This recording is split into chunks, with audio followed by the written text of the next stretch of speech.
It's been around 3 weeks since the National League North and South season officially came to an end, and attention has already turned towards the upcoming campaign. Plenty of clubs have been busy over the last 3 weeks in the transfer market recruiting, so let's take a look at 20 of the biggest signings in the National League North and South so far. So let's start at number 20 with National League South Torquay, whose first signing of the summer is striker Callum Morton. Now, 5 years ago when Morton scored 8 goals in 12 games for League 2 Northampton, including in the playoff final against Exeter, we thought we were seeing a breakout star in the EFL. He then scored 7 in 22 on loan at Fleetwood in League 1, got a loan move to the Championship after that, but since then he's been plagued by injuries. As a result, he's gone from looking like a player who was at the minimum League 1 quality to tumbling down the English football pyramid. At the age of 26, if Torquay can get him fit and back firing, he should be way too good for the level, but with his injury record, that is a big if.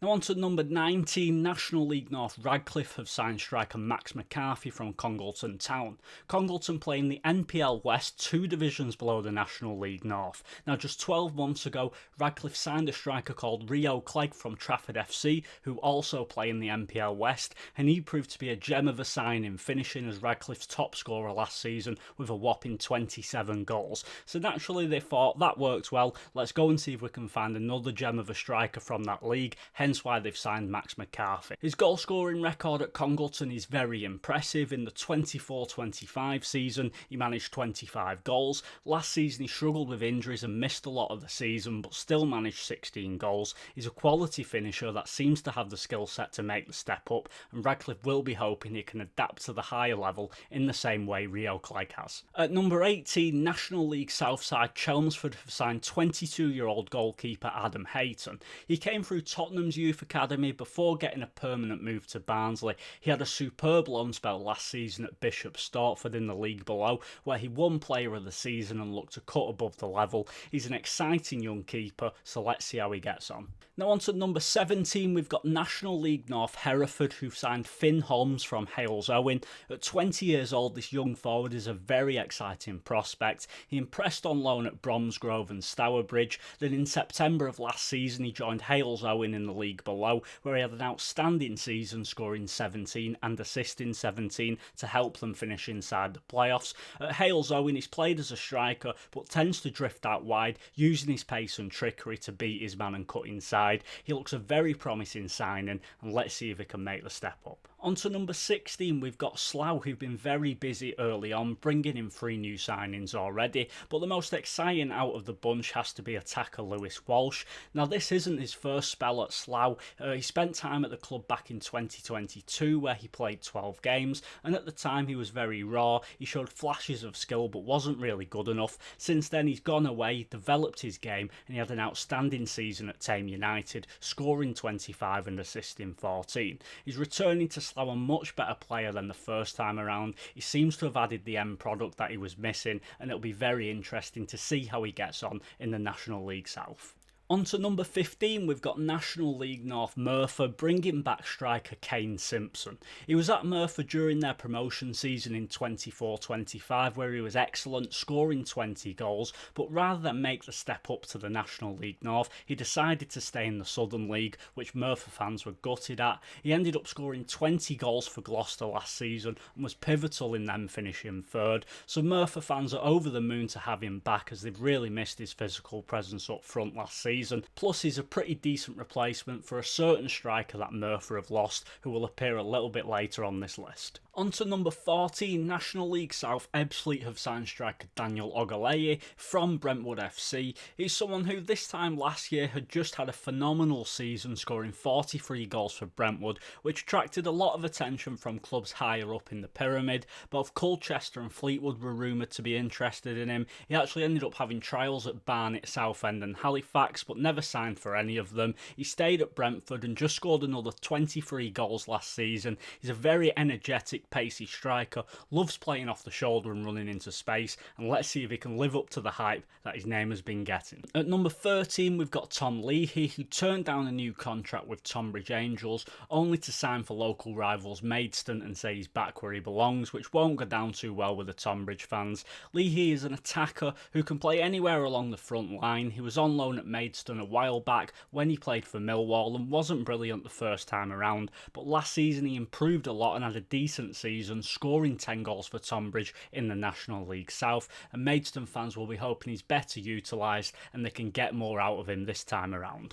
Now on to number 12, we've got newly promoted Farnham in the National League South, who've signed striker Trey Cook-Apaya from Hemel Hempstead. Now Farnham have got a very ambitious owner, so they've already made a couple of impressive signings, and Trey Cook-Apaya is one of them. He had an excellent loan spell at this level for Slough back in 23-24. That got him a move to Hemel Hempstead, where in the 24-25 he had a superb start to the season, but sadly an injury ruled him out for 14 months. He returned last season but didn't quite get back to those same levels he showed pre-injury, but if Farnham can get him back to his best, he's lightning quick, very powerful, and is a top striker at this level. On to number 11, National League North Hereford are making their second appearance in this list, signing striker Chorley from Merthyr.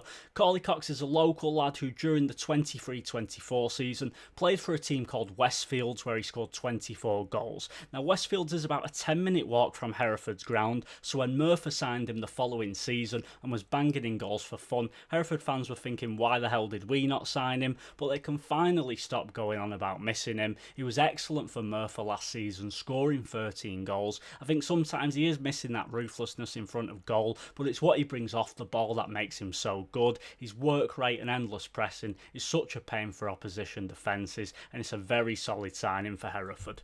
On to number 10, National League North Macclesfield have signed midfielder George Wilson. Now last season Wilson played for the champions Fylde, where he made 41 appearances, often coming off the bench. He wasn't a regular starter for them, but that's no shame as Fylde had the best midfield in the league, and I'd argue that he'd have probably started for the majority of National League North sides. He was very popular at Fylde, and whenever called upon he was always reliable. He's a box-to-box midfielder, always works hard, has plenty of quality on the ball, and I think this is a very good addition to Macclesfield's midfield. At number 9, National League South, Salisbury have signed central midfielder Kane Bradbury. He's been at Chippenham in the National League South for the last couple of seasons, making 150 appearances, but following Chippenham's relegation, he's moved on because he'd be way too good for the level below. He's a very positive attacking midfielder, always looks to play the ball forward, he's very good technically, he's proven at this level, so I think this is a very solid signing from Salisbury. On to number 8, National League South, Dagenham and Redbridge have got the massive YouTuber KSI involved with the club, so we knew they were going to go big with the signings this season, and they brought in the Bermudan midfielder Kane Critchlow. Back in 24-25 he had a superb season for Chelmsford at this level. He scored 14 goals from the wing and swept up all the end of season awards. That earned him a move to National League Sutton last season, but it didn't work out for him. He ended up returning on loan to Chelmsford for the last few months of the season, and whilst he showed flashes of the player we know he can be, he wasn't getting regular starts. He was limited to a lot of sub appearances, but if Dagenham can get him back to the levels that he was showing in that 24-25 season, this could be a superb signing. At number 7 we've got Dorking, who've made a couple of really good signings so far. Another will appear a little later on this list, but they've signed striker George Nickadge from Dover Athletic. Now he's a player who's came through the Dover Youth Academy. He was excellent during their 24-25 promotion season, scoring 25 goals. He then stayed at Dover for last season, scoring 15 goals in the National League South, which is an impressive record, playing in a side that struggled, particularly towards the back end of the season, finishing 20th. He can play through the middle or out wide. Dorking are a side who create a lot of chances, so I think he could potentially score a lot of goals in the coming season, and I think it's a very big loss for Dover.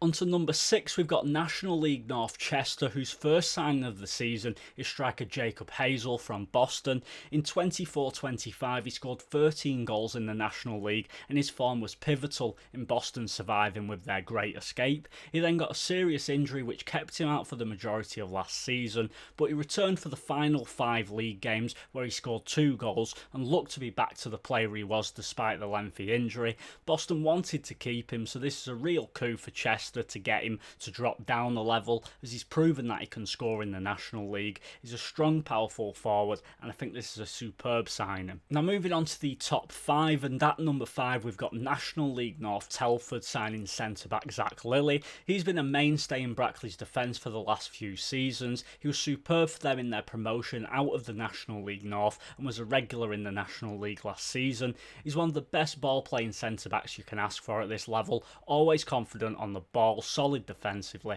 and I think it's a massive loss for Brackley, but a huge signing for Telford. At number 4, newly promoted Farnham appear for the second time on this list, and they have signed defensive midfielder Aaron Cull from Farnborough. In the 24-25 season, Cull was one of the best midfielders in the National League South, but last season he unfortunately suffered a serious injury and only managed to play 4 games. Now it is a gamble signing him because he's an all-action midfielder, incredibly energetic, and at the age of 30 after such a serious injury, will he return to the highs that he showed pre-injury?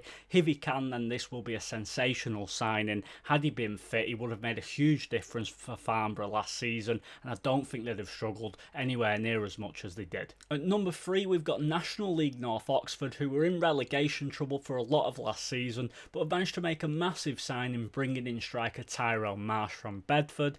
Marsh scored 27 goals last season, an incredible record in a side that only just stayed up by a point. He made the National League North team of the season, and for Oxford to pull this signing off and get a proven goal scorer at this level is a huge statement. On to number 2, National League South Dagenham appear again on this list, and they've brought in midfielder Harry Beautyman. 11 goals in the National League last season for Woking. He's mainly an attacking midfielder but can also play off the left. He has so much quality, and even when Woking were going through bad periods over the last 2 seasons, he was always a consistent performer. He was vital for Sutton during their promotion out of the National League. He's a perfect goal-scoring midfielder who, after being a top player in the National League, you'd expect to be a standout player in the South, and I think this is a brilliant signing for Dagenham.